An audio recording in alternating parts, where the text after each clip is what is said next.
오늘도 하나님의 은혜와 평강, 그리스도의 능력과 축복이 든든한 교회와 이 말씀을 전 세계에서 방송을 통해서 유튜브를 통해서 듣는 분들에게 같이 축복이 임하기를 축원드립니다. 오늘은 빌립보 4장 1절로 7절을 통해서 성도의 바른 신앙이라 하는 제목으로 저와 여러분이 같이 은혜를 나누고자 합니다. 성도가 누굽니까? 세상과 구별된 삶을 사는 자들이라고 말합니다. 로마서 12장 2절 보면 너희는 이 세대를 본받지 말고 오직 마음을 새롭게 함으로 변화를 받아 하나님의 선하시고 기뻐하시고 온전하신 뜻이 무엇인지 분별하도록 하라, 이렇게 말씀하고 계십니다. 그래서 믿음이 없고 패역한 세대를 본받지 말으라고 마태복음 17장 17절에 말씀하고 계십니다. 성령님의 인도를 받아서 의롭게 변화된 삶을 살아가는 것이 성도들의 올바른 삶이라고 말할 수 있습니다. 성도는 신앙을 가진 자를 말하는데, 신앙은 우리가 믿을신 우러러 앙 이렇게 씁니다. 전능하신 하나님, 살아계신 하나님, 지금도 우리를 축복하시는 하나님, 아무리 죽을 병도 고치시는 하나님, 그 하나님을 나의 하나님으로 믿고, 그래서 그분을 바라보고 우러러 앙입니다. 또 그분을 사모하고 살아가는, 그래서 우리의 삶을 그분께 맡기고 그분을 의지하고 살아가는 그런 신앙인이라고 말할 수 있을 것입니다. 신앙을 가졌다고 입술로 떠든다고 믿음을 가진 것이 아닙니다. 진심으로 우리 속에 주님이 거하시고 성령의 충만한 믿음을 소유하는 것이 신앙의 바른 자세인 줄로 믿습니다. 성령 충만한 사람은 바른 신앙생활을 하는 거예요. 성령에 충만한 사람은 성령의 9가지 은사와 성령의 9가지 열매를 보고하는 거 아니겠습니까? 사랑, 실학, 화평, 온유, 자비, 양선, 오래 참음, 충성, 절제. 그런데 많은 분들이 성령 충만하라고 입술로만 말꾼처럼 얘기하는 것이지 얼굴 표정 관리도 엉망이에요. 그냥 얼굴이 노랗다 파랗다 하얗다 승질냈다 혈기 부렸다가 아주 그냥 성령 충만이 아니라 마귀 충만, 아니 아주 그냥 인상 충만을 가지고 있는 사람들이 있어요. 그건 잘못된 신앙인들이라는 것입니다. 그래서 진짜냐 가짜냐를 얼굴 표정을 보면 안다는 것입니다. 지금 금방 얼굴들이 다 바뀌었습니다. 지금 그러니까 억지로 바뀐다고 바뀌는 게 아니라 평상시에 부드럽게 바뀌어지는 것이 변화된 삶인 줄로 믿습니다. 그러므로 성도는 바른 신앙을 가져야 합니다. 오늘 본문 말씀은 사도 바울이 빌립보 교인들에게 바른 신앙을 가지라 이렇게 교훈해 주고 있는 말씀입니다. 그러면 성도의 바른 신앙이 무엇인지 오늘 본문 말씀을 중심으로 저와 여러분이 깊이 깨닫고 은혜 받는 결단의 시간이 되기를 축복합니다. 제일 첫 번째 본문 1절입니다. 성도의 바른 신앙이 뭘까? 주 안에 서야 한다는 거예요. 나의 사랑하고 사모하는 형제들, 나의 기쁨이요 면류가 아닌 사랑하는 자들아, 이와 같이 주 안에 서라, 이렇게 말씀하고 계세요. 우리가 주님 믿는 자들은 모든 것이 주 안에서 해야 돼요. 에베소 6장 1절 자녀들아 주 안에서 너희 부모에게 순종하라, 이것이 옳으니라. 부모 공경도 주 안에서예요. 만약에 여러분들이 부모 순종하는 건 좋은데 여러분 부모가 교회 가지 마라, 우상 섬겨라, 나쁜 짓 하라, 그건 순종이 아니라는 거죠. 주 안에서라는 말은 말씀 안에서 하란 말이에요. 형제 사랑도 이웃 사랑도 모두 다 주 안에서 하라는 것입니다. 봉사하는 것도 기분 따라 하지 말고 말씀 안에서, 교회 안에서, 주 안에서 하라는 거예요. 주님 바깥에서 세상 일만 분주하게 돌아다니고요, 많은 사람들이 있어요. 주님의 일은 등한히하고 세상으로 나가다 보면 그렇게 뜨거운 사람도 하루아침에 추락해서 빵점짜리가 많더라고요. 중직들 가운데 세상을 너무 좋아해. 세상으로 빠지다 보면 마귀가 다 붙잡아. 그래서 그 사람 하나님의 사람이 되지 못하게 만들어요. 그럼 나중에 불행이 오는 거예요. 그 오기 직전에 빨리 돌이켜야 돼요. 그게 은혜인 줄로 믿습니다. 교회 안에서 충성해야 된단 말이에요. 교회 안에서 저 사람은 참 모델이야, 모범적이야, 참 열심히 맡긴 사명 잘 감당하네. 저녁 예배도 안 빠지고, 수요에도 안 빠지고, 새벽 기도도 나오고, 철야 기도도 나오네. 이런 소리를 들으란 말이에요. 교회를 등지고 잘 믿는 자가 없다는 것입니다. 그리고 삼위일체 하나님 안에 있으면 뭐가 있습니까? 구원이 있고 축복이 있고 평안이 있고 형통이 있습니다. 그래서 성부, 성자, 성령, 성부 하나님을 아버지로 만나고, 성자 하나님을 구세주로 만나고, 성령 하나님을 보혜사로 만나자는 것입니다. 그래서 그분을 만나기만 하면 잘 되니까 요한복음 14장 1절로 2절 근심이 없잖아요. 주 안에서 너희는 마음에 근심하지 말라. 하나님을 믿으니 또 나를 믿으라. 내 아버지 집에 거할 곳이 많도다 그랬잖아요. 안에 있는 자는 다 하나님의 은총을 주세요. 출애굽기 12장 22절 문술주에 양의 피를 바르고 안에 있는 자 다 구원받아요. 여호수아 2장 18절 붉은 줄을 내걸고 주의 종을 목숨 걸고 지켜줬기에 주님께서 붉은 줄을 내걸으라 해서 내걸고 그 안에 있는 기생이지만 나합의 가정은 다 살았어요. 사도행전 3장 6절로 8절 미문에 앉은 뱅이, 미문은 바깥에요. 바깥에서 구걸하고 있었어요. 그리고 남이 어보다 놔야 그나마 구걸하고 살 수 있는 사람, 정말 어리석고 불쌍한 사람이지만 예수 그리스도가 그 안에 딱 들어가니까, 베드로와 요한을 통해서 딱 들어가니까 성전 안에 들어왔잖아요. 그래서 평생 문제가 다 해결되고 행복하게 살았지 않았겠습니까? 누가복음 15장 20절로 22절 탕자가 아버지 품 안에 다시 들어오니까 회복의 은혜를 축복받고 가락지까지 껴주잖아요.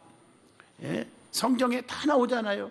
그래서 주 안에 서라 이렇게 하신 말씀의 뜻이 무엇입니까? 서라 하는 말씀은 원어를 보면 진실되게 서다 혹은 굳게 서다, 그런 의미를 갖고 있더라고요.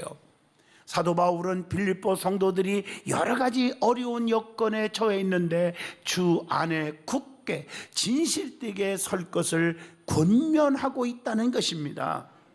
성도는 어떠한 어려움을 만나더라도 항상 주님과 동행하는 가운데 자신의 신앙을 확고하게 지켜야 합니다. 야고보서 1장 12절의 말씀입니다. 그래서 사도 바울은 주 안에 서라 이렇게 말씀했는데 누구에게 그런 권면을 하고 있습니까? 오늘 본문 1절 보세요. 나의 사랑하고 사모하는 형제들, 나의 기쁨, 멸류가 아닌 사랑하는 자들아, 이와 같이 주 안에서 서라 이렇게 말했거든요. 사도 바울은 사랑하는 자들, 즉 빌립보 교회 성도들 또 교인들을 향해서, 교회를 향해서 권면하고 있다는 것입니다. 사도 바울은 본문 1절에 사랑하는 자들을 뭐라고 했어요? 나의 기쁨이라고 표현했습니다. 바울은 빌립보 교회를 생각할 때마다 빌립보 1장 4절에 무리를 위하여 기쁨으로 항상 간구했다 이렇게 말해요. 기쁨이 넘쳤어요. 바울은 믿음의 소문이 각처에 퍼져진 교회를 보고 데살로니가전서 1장 8절 뭐라고 했어요? 너무너무 기뻤다고 하는 것입니다. 믿음이 있을 때 하나님을 기쁘시게 할 수 있잖아요. 시브리서 11장 6절 믿음이 없이는 하나님을 기쁘시게 할 수 없나니 하나님께 나아가는 자는 반드시 그가 여기 계신 것과 또한 자기를 찾는 자들에게 상 주시는 자심을 믿어야 할지니라. 믿음이 있을 때 하나님 너무 기뻐하는 거예요. 그런데 여러분이 믿음이 막 그냥 다 떨어지면요, 하나님 너무너무 속상하다는 거죠. 사도 바울은 또한 본문 1절에 뭐라고 했어요? 멸류가 아닌 사랑하는 자들아, 나의 멸류관이라고 말합니다. 빌립보 교회는 장차 그리스도의 날에 바울의 멸류관이라고 그렇게 말하고 있는 것입니다. 그래서 디모데후서 4장 8절에 달려갈 길을 마치고 믿음을 지킨 자들에게 뭘 주신다? 상급이 주어지는 것입니다. 두 번째로 성도의 바른 신앙은 주 안에서 같은 마음을 품는 것이라고 했어요. 본문 2절에 주 안에서 같은 마음을 품으라. 같은 마음을 품는다는 것은 쉬운 것이 아닙니다. 그러나 우리 주님은 하나 되기를 원하시고 계십니다. 그래서 성도들끼리 마음이 분열된 것 절대 주님 원치 않습니다. 그래서는 안 되잖아요. 성경에 오늘 본문에 보면 두 여인이 등장하고 있습니다. 그들은 성공적인 여행이라는 이름의 뜻을 가지고 있는 유오디아라고 하는 사람과 행운의 기회라고 하는 참 멋진 이름이죠. 그 이름의 뜻을 가지고 있는 순두개라는 두 여인이 나옵니다. 근데 이 두 여인은 어떤 관계인지 어떻게 했는지 성경에 자세하게 안 나와요. 그러나 이름대로 살지 못했어요. 정확한 이유는 모르지만 두 여인이 서로 티각티각 다퉜다는 것입니다. 그렇기 때문에 사도 바울은 두 여인에게 야, 싸우지 마라, 같은 마음을 품으라, 이렇게 말하고 있는 것입니다. 그리스도의 몸된 교회에서 지체로 만나는 성도들은 같은 뜻을 가지고 공동으로 협력할 때 하나님의 기쁘신 뜻을 반드시 이룰 수가 있는 것입니다. 자, 세 번째 성도의 바른 신앙은 복음에 힘쓰는 자들을 도와야 한다는 것입니다. 그게 오늘 본문 3절의 말씀입니다. 도우라는 거예요. 복음에 힘쓰는 자들은 모두 다 생명책에 기록되어 있습니다. 열심히 주의를 위해서 전도하고 헌신하는 사람들 시기 질투하고 그러지 마요. 많은 분들이 왜 이렇게 시기 질투하는지 몰라요. 예수님을 믿는 자는요, 생명책에 기록되지만 기록되지 않는 자는 어디에 들어갑니까? 계시록 20장 15절에 보여 불못에 던져지더라. 무서운 말이죠. 열심히 충성한 행위에 따라서 생명책에 기록된다고 계시록 20장 12절에 말씀합니다. 그래서 우리는 복음에 힘쓰는 자들은 성도의 길을 가는 거예요. 그렇지 않는 자는 불신자의 길을 가는 거예요. 그러니까 길은 두 가지가 있죠. 천국이냐 지옥이냐, 축복이냐 저주냐 하는 것처럼 성도의 길이냐 불신자의 길이냐 이렇게 갈라지는 거예요. 좁은 길로 가는 거냐 넓은 길로 그냥 가는 거냐, 이렇게 갈라져 있다 이거죠. 그러면 성도의 길과 불신자의 길을 차이점을 한번 설명해 볼게요. 성도의 길은 뭘까? 제일 중요한 거죠. 자, 열왕기상 2장 3절 말씀을 따르는 순종의 길, 또 열왕기하 20장 3절을 보시면 전심과 진실로 행하는 길, 진실한 자들. 시편 26편 3절을 보면요, 진리 안에서 행하는 길, 그게 성도의 길이에요. 시편 119편 105절에 보면 말씀의 빛을 따라가는 길, 이게 성도의 길이에요. 누가복음 9장 23절 십자가의 고난의 길, 이게 성도의 길이에요. 누가복음 13장 24절 의의 좁은 길, 좁은 길이에요. 그것이 바로 로마서 6장 4절 새 생명의 길인 줄로 믿습니다. 고린도후서 5장 7절 믿음으로 행하는 길이에요. 갈라디아서 5장 16, 17, 18절 성령이 인도하는 길이에요. 성령을 따라 행하라 그랬거든요. 에베소 5장 2절 사랑으로 행하는 길입니다. 빌립보 3장 14절에 보면 표대를 향하여 그리스도 예수 안에서 하나님이 위에서 부르신 부름의 상을 위하여 달려가노라. 표대를 향해서 전진하는 길입니다.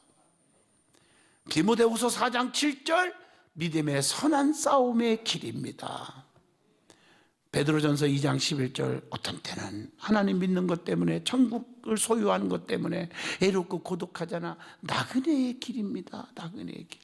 요한일서 1장 7절 빛 가운데로 행하는 길이라고 말하고 있습니다. 그리스도를 닮아가는 길이라고 요한일서 2장 6절에도 말합니다. 그러나 불신자의 길은 무엇입니까? 불못불에 던지우리라. 어떤 길이기에? 신명기 19장 19절 완악한 마음을 따르는 길, 잠언서 2장 13절로 15절에 보면 행악과 폐역의 어두운 길이라고 말하고 있어요. 어두운 길. 또 잠언서 13장 15절에 사악한 자의 길, 불신자의 길은 잠언서 14장 12절 사망의 길이라고 나오지 않습니까? 이사야 59장 8절에 정의와 평강이 없는 굳은 길이라고 말하고 있어요. 굳은 길. 에레미야 7장 24절에 불순종하고 하나님을 애면하는 악한 길이라고 기록되어 있습니다. 에베소 2장 2절 세상 풍조를 따르는 길이요. 세상 사람들이 좋다고 따라가는 길을 함께 따라가 안 되죠. 이게 바로 불신자들의 길입니다. 그래서 우리는 믿음의 사람들과 교제하고 믿음의 사람들과 대화하고 믿음의 사람들과 함께 신앙생활하는 것이 얼마나 행복한지 아셔야 합니다. 그러면 복음에 힘쓰는 자들은 어떻게 하냐? 멍에를 같이 한 자라고 본문 3절에 기록되어 있습니다. 사도 바울의 목회를 돕는 자는 바울의 멍에를 같이 한 자입니다. 여러분, 주의 종들과 힘든 일을 같이 하고 있습니까? 갈라디아서 2장 9절 보면 베드로와 야고보와 요한과 같이 예수님과 늘 동행할 수 있는 자가 되시기를 바랍니다. 그리스도의 좋은 군사로 함께 고난을 받을 줄 알으라고 디모데후서 2장 3절에 말씀합니다. 그리고 사도 바울의 동역하는 동역자를 도우라고 했습니다. 3절에. 우리는 하나님의 동역자들입니다. 고린도전서 3장 9절입니다. 우리는 하나님의 동역자들이라 그랬어요. 그래서 주의 종과 동역하는 자들을 존귀 여기라고 빌립보 2장 29절에 말해요. 어떤 분들은요, 담임 목사한테는 그래도 잘하는 편인데, 편이라겠지, 완전 잘하는 건 아니고, 그런데 부목사님들은 완전히 우습게 여기는 분이 있어. 근본적으로요, 말을 함부로 하고 말이요, 이건 정말 잘못되는 겁니다. 다 기름 부어 세운 종들이고요, 하나님이 기름 부어 세운 종들은 같이 동력, 담임 목사를 또 동력하고 성도들을 위해서 같이 일하는 동력자들을 도우라. 네 번째, 본문 4절로 5절입니다. 성도의 바른 신앙은 항상 기뻐하고 관용으로 행하여야 한다 그랬습니다. 그래서 이 기뻐하는 삶, 주 안에서 기뻐하는 삶을 살으라는 것이 빌립보 3장 1절입니다. 그래서 데살로니가전서 5장 16, 17, 18절에 나오지요. 항상 기뻐하라, 쉬지 말고 기도하라, 범사에 감사하라. 이것이 하나님의 뜻이라는 겁니다. 디도서 3장 2절, 아무것도 다투지 말고 관용으로 대해야 한다. 따지고 재보고 막 싸우지 말고 관용으로 대하라. 마지막 5번째입니다. 성도의 바른 신앙은 뭘까? 아무것도 염려하지 말고 감사의 기도로 하나님께 아리는 생활을 하라고 본문 6절에 말씀합니다. 그래서 우리 믿음의 사람들은 염려해서는 안 됩니다. 다 맡겨야 돼요. 베드로전서 5장 7절, 너희 염려를 다 맡기라. 이는 그가 너희를 돌보심이니라. 주님께 맡기지 못하니까 다 실패하는 거예요. 하나님께 맡겨버리면 하나님이 우리를 어떻게 한다? 돌봐주심이니라. 전능자가 돌봐주셔야지 않겠어요? 언제나 주님의 능력을 신뢰하고 살아야 돼요. 마가복음 9장 24절의 말씀입니다. 신뢰하는 믿음이 얼마나 중요한지. 그래서 누가복음 12장 29절에 너희는 무엇을 먹을까 무엇을 마실까 구하지 말며 근심하지도 말으라, 이렇게 기록되어 있지 않습니까?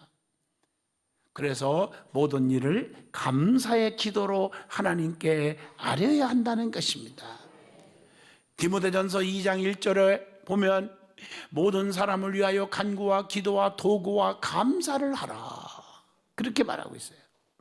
데살로니가전서 5장 17절, 쉬지 말고 기도하라. 데살로니가전서 5장 18절, 범사에 감사하라. 이것이 너희를 향하신 하나님의 뜻이니라, 이렇게 말하고 있어요. 결론입니다. 성도는 신앙생활을 바르게 하여야 합니다. 그러기 위해서는 말씀을 바로 알고 깨달아야 하고 그 말씀을 붙잡고 결단하셔야 됩니다. 오늘 말씀 실천하지 않으면 열매가 없습니다. 바른 신앙을 가지시기를 바랍니다. 같은 마음을 품어야 합니다. 주 안에서 복음에 힘쓰는 자들을 도와야 됩니다. 항상 기뻐하고 관용하고 살아야 됩니다. 아무것도 염려하지 말고 감사하며 하나님께 기도하라고 했습니다. 이렇게 바른 신앙생활을 할 때 하나님이 평강히 예수 안에서 마음과 생각을 지켜주신다고 본문 7절에 말씀을 주고 있습니다. 우리의 삶에 영육간의 형통의 축복을 주십니다. 이 축복을 다 누리는 든든한 교회와 모든 성도들이 되시기를 축원드립니다.